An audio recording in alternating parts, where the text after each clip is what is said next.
In this episode, we continue our journey talking about some of the most informative books of my youth. So, stick around.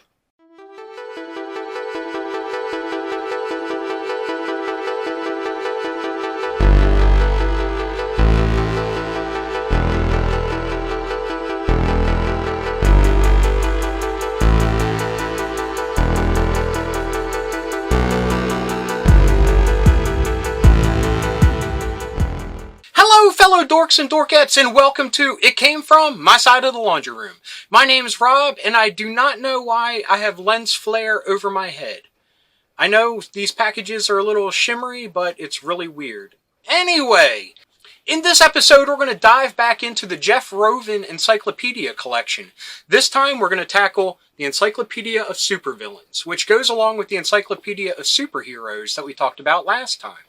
When I was a freshman in high school, I discovered these books in the school library. The Superheroes and the Super Villains book. And they were reference books, so I couldn't check them out. But every time I was in the library, I just combed page after page, just looking for any cool little information I could find. And also to get some character ideas for the Marvel role-playing game that I played, well, throughout most of my life. So, yeah, I nicked a couple of cool ideas from these books, but, I mean, that's part of the fun of role-playing games. You can do whatever you want. But anyway, yeah, these books really meant a lot to me, and when I finally got them in my collection, it was like a grail item, because I didn't think they were out in the wild, and until, when I finally stumbled upon them, yeah, it was like a dream come true.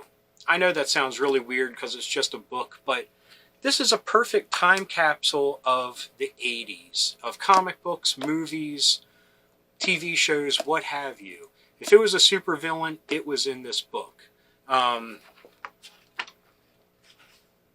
This was from 1987, and Jeff Rovin wrote this one just like the other one and the other encyclopedias in his collection. And as I pointed out last time, a lot of us know who he is because he wrote the Ultimate Guide to Nintendo. And, back in the day, that's how you got your tips and tricks and cheats before the internet. So a lot of us had that book. I know we did. So, yeah, he has touched probably all of our childhoods in one way, shape, or form. So without further ado, let's dive in and take a look at some of the supervillains that are in this book.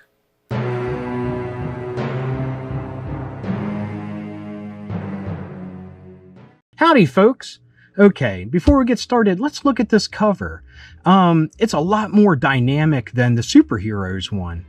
I mean, look at the colors. Look at the awesome villains that are on here. You have a nondescript, like, Phantom of the Opera dude, this, like, super villainess in a red cloak, a gargoyle, a vampire, this weird ogre-looking dude, a gangster, someone that's jumping out of the fires of hell itself with this demon on a motorcycle, this cool robot, maybe not a robot, but a villain of Axis design here. Oh look, there's a little baby demon back here, some weird Phantom-esque looking character, and look, got a hero draped over here like they won the day.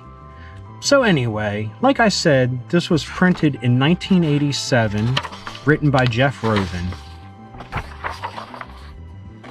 Center this up a little bit. 1987.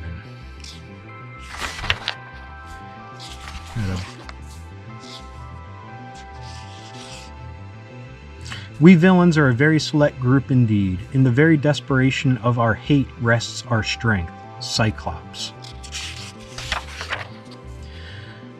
Start with A, we got the Abomination from the Incredible Hulk's villain. Of course, this book would be so much better if it had pictures for every entry. Unfortunately, it doesn't. But we'll just take a look at some of the characters here. Like I said, the Abomination, Absorbing Man, Admiral Cerebus from DC Comics Presents.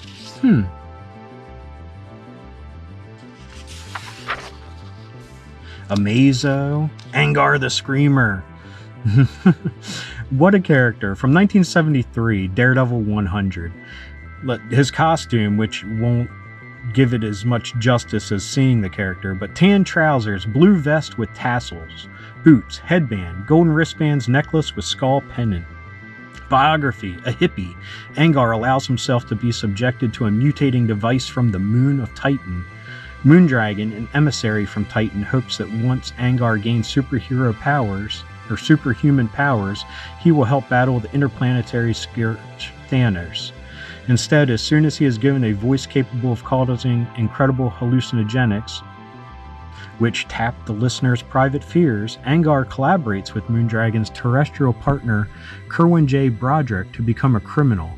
Defeated by Daredevil, he remains at large and an independent operator.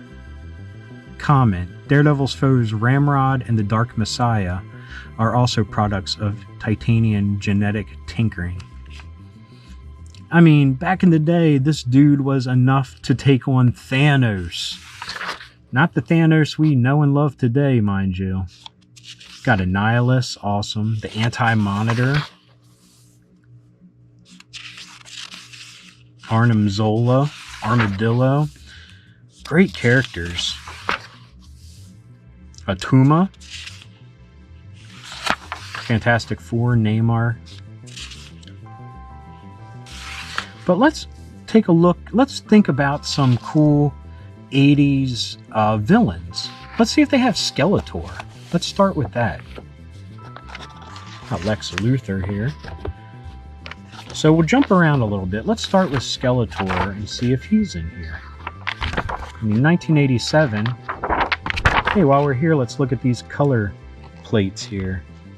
Draco tormenting his nemesis Captain Atom. The Sea Hag from Popeye. Sinestro, Boy Fiend. Oh, look, Blue Beetle. Look, there's Peacemaker, who is famous now for John Cena playing him. One-of-a-kind supervillain, the Mod Gorilla Boss fighting Animal Man. Solomon Grundy.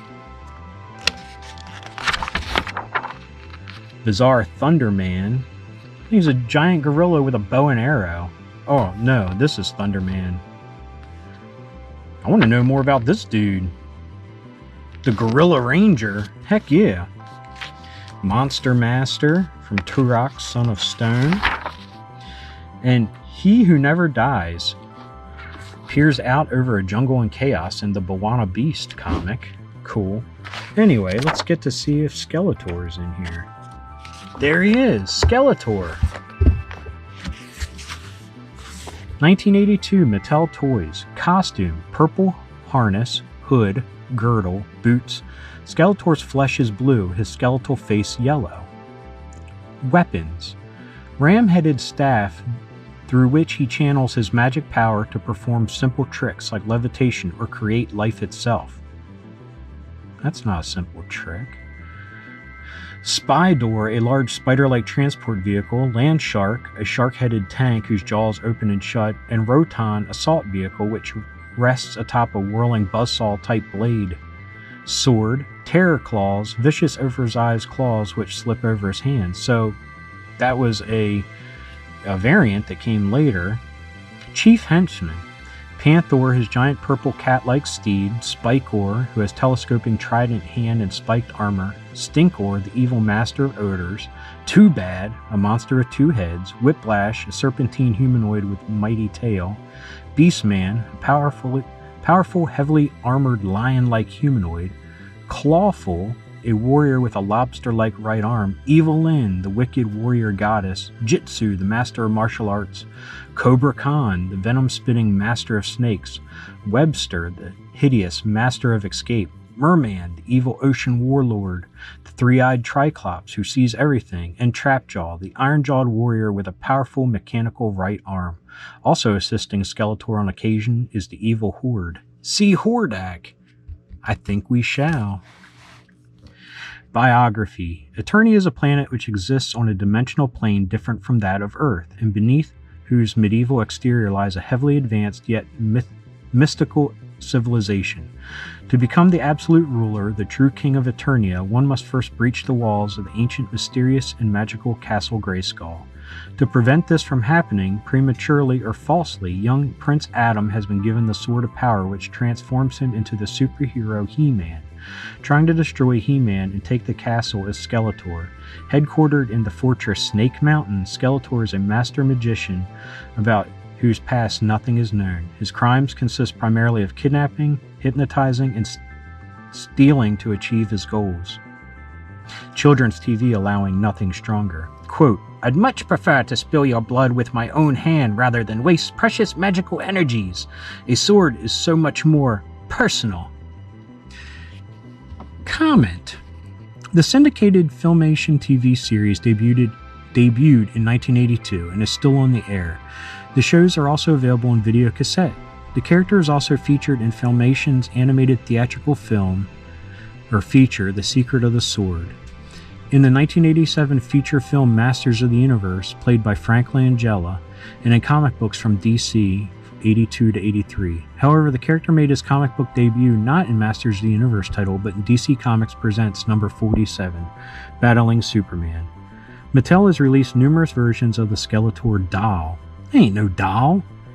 The basic model, as well as the battle armor version, in which the harness can be rotated to show dents and rents after an encounter with He-Man, and a Dragon Blaster model in which a dragon riding Skeletor's back functions as a water pistol.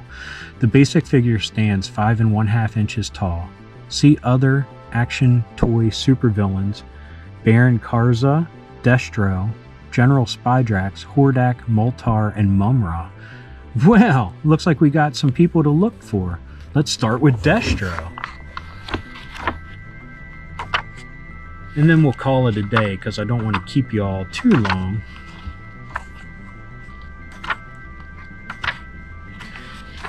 But does it have Cobra Commander? We'll have to see.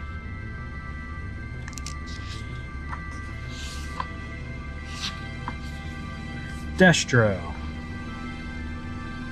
First appearance, 1982, G.I. Joe action toy lineup, Hasbro.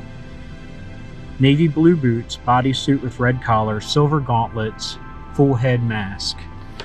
His weapons, various wrist rockets, projectiles, and grenades fired from the backs of gauntlets, compact machine gun. Chief Henchman, the personnel of Mars, Military Armaments Research System. Biography. Virtually nothing is known about this character's past. The head of Mars, he is the largest manufacturer of high-tech weapons. Arms he'll sell to the highest bidder. Destro is also an international terrorist practicing what he preaches, that wars and not peace is the most natural state of humankind. Gun running has apparently been in Destro's family for generations. The full head battle mask he wears is described as a family tradition. Destro has several residences around the world, one of which is the spectacular mountain retreat. Quote, "You think that you might be fast enough to raise your Uzi for one final burst, huh? I think not. I think you will die like a dog." Comment. Marvel Comics has published this hugely successful G.I. Joe comic book since 1982. The most interesting issue, 21, was an attack on Destro's mountain stronghold. The story was told entirely in pictures. The G.I. Joe comic holds the distinction of being the first comic book ever advertised via TV commercials. Other villains in the G.I. Joe lineup includes the Fiends of Cobra, an international terrorist organization, the Cobra Ninja, the Cobra Intelligence Officer, the only woman, as well as Cobra soldier operatives, most of whom wear silver masks. The mysterious leader of the evil group is Cobra Commander, who wears a blue bodysuit with gold braid and either a hood with a red Cobra symbol on his forehead or else a full-face featureless silver mask. The forces of Cobra are based on Cobra Island, which is located in the Caribbean. They work out of an old Spanish fort, which is protected by batteries of surface-to-air missiles. Also serving the Cobra Commander is Zartran, spelled that wrong, a human chameleon, and the brilliant scientist Dr. Mindbender. See other action toy supervillains. Let's check out Hordak next.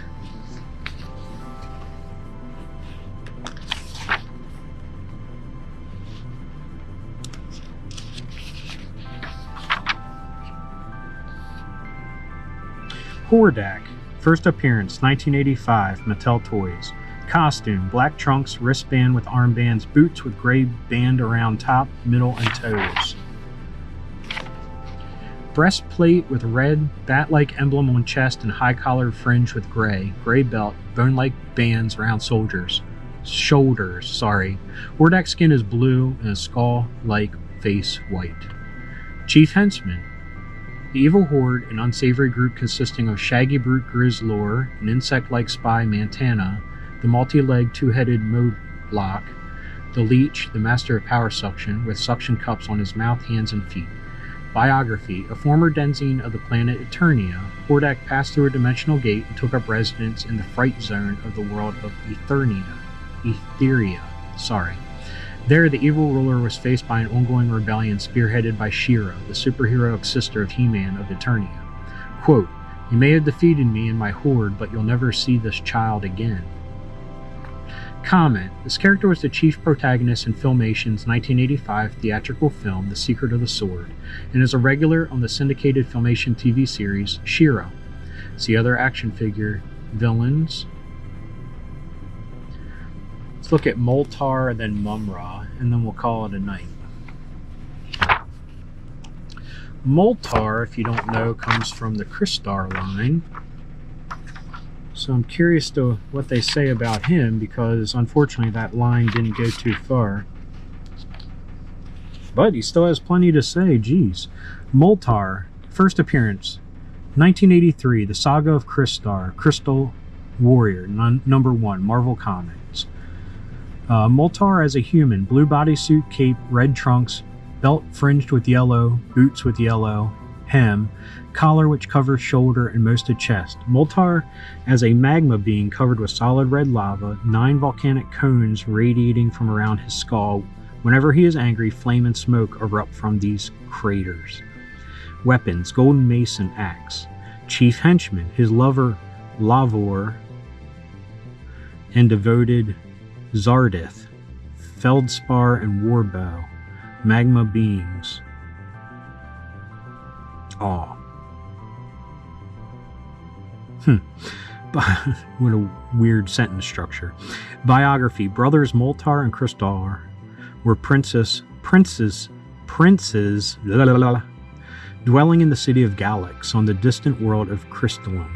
For years, Crystallum was consumed with warfare, the demon lord, for reasons of his own, having decided to conquer the planet. The humanoid denizens, led by their king, battled the demon lord and the hordes of chaos, his minions and demon slaves. When the king was slain in battle, a mysterious wizard named Ogeode appeared to take command of the defenders. The demon lord was eventually driven back and the planet knew peace once more. However, before leaving, the despot cursed Crystallum. As Moltar told the tale, the evil invader vowed to send one who would divide our planet against itself, setting brother against brother.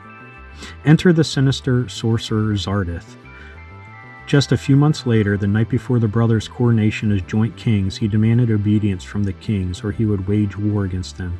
Thinking of the long war his subjects had just suffered, Moltar opted for consolation, whereas Crystar and Ogeode opted for resistance to tyranny.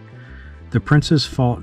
Moltar stabbed Crystar and then fled to Zardith, who was holed up underground at the Fountain of Fire, a pit of bubbling magma. There, Zardith caused the prince and his followers to be sucked up into the lava and turned into powerful rock humanoids, giving them dragons of magma to ride through the air. The sorcerer sent them forth to conquer Galax. Meanwhile, Ogeode had used his powers to turn Crystar and his aides into powerful beings of crystal. Quote, "I'm your brother, not your Gorf. Don't reprimand me like a tame house lizard." Comment. The Crystallum characters were co-created by Marvel and Remco, which produced the line of action figures. See also. Now let's end the night on Mamara. Got mumbles from Dick Tracy. Mamara. A bit verbose about that.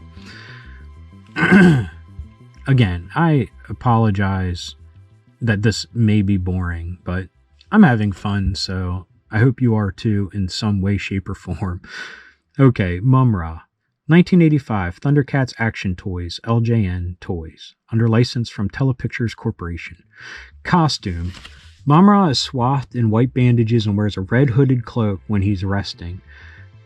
When he sallies forth to battle his enemies, he is magically clothed with another suit consisting of red trunks, helmet with brown serpent horns, golden nose guard, medallion with black serpents intertwined, golden boots, wristbands, green cape.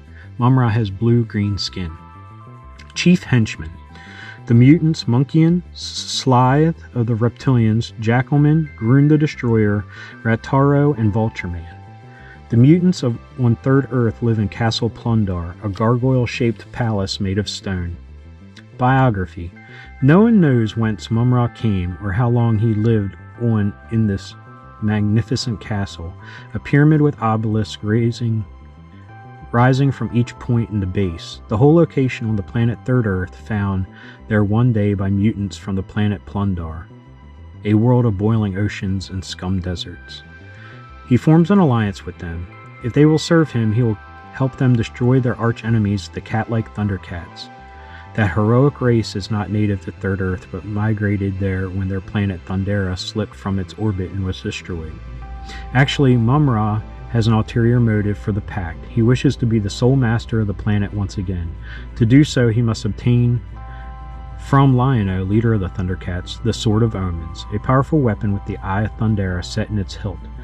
Whosoever wields it has the sight beyond sight, for the eye enables you to see dangers that lie in wait before you face them. Not only would the sword weaken Lion-O, it would boost Mamara's powers enormously. Called the Ever-Living, Mamara cannot die and possesses great magical powers, including the ability to bring statues to life and create incredible illusions. Quote, "The only thing you'd succeed in doing, Worms, is making me angry." Comment. The character also appears in the syndicated cartoon series, also available on videocassette, produced by Rankin Bass, and in a Marvel comic book which began publication in 1985. Another popular TV action figure series was Black Star, a Filmation series which aired in 1981. The villains in that show were the Wizard King, the Overlord, who dwelled in the towering ice castle, as well as Neptune, Lord of the Aquaria, the invincible wizard Kadra, the leopard man Tongo, and Gargo the vampire man. The Black Star toys were from Galoob.